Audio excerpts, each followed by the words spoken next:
এবার আমরা প্রবেশ করলাম ভুটানে, মানে একদম পুরোপুরি বিদেশে। আর তোমাদের সবারই জানা আছে যে ভুটান বিশ্বের প্রথম কার্বন ফ্রি দেশ। ভুটানে গাড়ি ঘোড়া একদম কম চলে, তো ভুটানে পলিউশনটাও খুবই কম।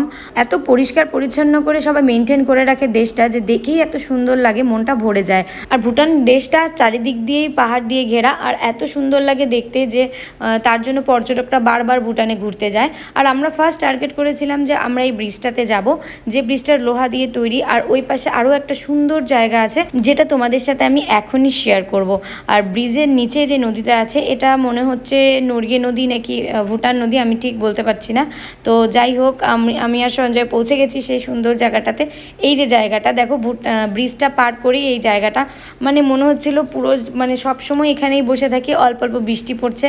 আর ভুটানটা যেহেতু একদম পাহাড়ের কাছে, তো সব সময় বৃষ্টি পড়ে, আর অতটাও গরম জায়গা না। সত্যি কথা বলতে